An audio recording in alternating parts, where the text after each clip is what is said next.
Nothing is simple, nothing is easy, but everything is beautiful. This is a book for people and communities at every stage of the journey. No matter whether you're a conservative community that is just beginning to have conversations around the issue of LGBT inclusion, or you're a church that is fully affirming of LGBT people, but desires to go deeper than affirmation to full embrace, each section is intended to challenge you. The lessons, stories, and wisdom contained in these chapters come from the work that I've been privileged to do since 2013, work that has permitted me to travel across North America and Europe to meet some of the most remarkable LGBT leaders, theologians, activists, and other individuals. They have opened their hearts and shared their experiences with me so that I might help other individuals and communities to begin this important journey towards true inclusion. Back to that meeting with the dean of my Bible college. I walked out of his office that day feeling utterly afraid, shamed, and threatened with expulsion over my inclusive stance and beliefs. He had insisted that if I continued such behavior after I graduated, the defenders of orthodoxy would publicly question my integrity.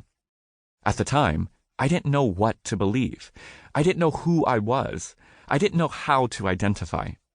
I was confused and afraid, a young Christian who desired only one thing: to serve God by being a pastor. Suddenly, all of my hopes and callings seemed to be hanging by a thread that depended on how well I played by the rules that I was being told God had set. The trauma and pain I experienced in this setting was unimaginable. And within weeks of this meeting, I was forcefully encouraged to begin a conversion therapy program to heal me of my same-sex desires. All of this was to ensure that I stayed on the right side of the theological, social, and political aisle, instead of teetering on the edge of eternal hell, or worse, being thrown out of the evangelical movement. During this season, I found a small church just a few blocks from my school that identified as deeply Christian, but also deeply inclusive. Not only did this church welcome me as a closeted LGBT person and encourage me to take my time on my journey of self-discovery and reconciliation of my faith and sexuality, it also challenged me to take the message of the gospel to its furthest conclusion. That meant beginning to think about how to be a person that didn't merely welcome individuals from all genders, sexualities, ethnicities, cultures, socioeconomic statuses, disabilities, backgrounds, and religions, but also embrace them with God's unconditional and never-ending, all-expansive love. Since Bible college, I've experienced the full force of Christian exclusion in many ways. In 2014, various Southern Baptist leaders took to national publications like Time magazine to condemn me and my fight for inclusion as fundamentally unchristian.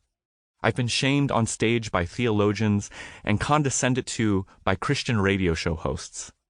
I have also heard thousands of stories of LGBT people who have experienced more harm than I could ever fathom. That harm has come not only from conservative communities who exclude people outwardly, but also from within communities whose members think they're being inclusive simply because they have a sign on the church or a rainbow flag in the sanctuary. Since finding that small church in Chicago that challenged me and spoke words of healing and life to my fear-filled spirit, I have been committed and passionate about helping the church reject the false gospel that excludes and instead tap into the message of radical inclusion at the heart of the biblical narrative and Christian tradition.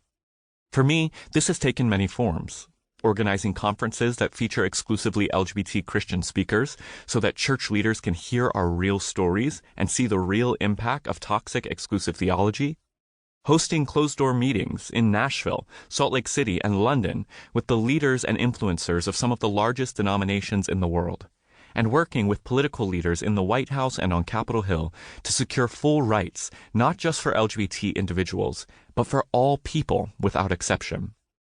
Inclusion has become a passion of mine because I deeply believe that it is the heart of God and the fundamental direction of the universe. And I believe that we're living on the brink of a new era of reformation and evolution that is causing people in every one of our social institutions to re-examine who they are and how they live as people, and to shift to be even more deeply inclusive and embracing of the complexity and diversity of humanity.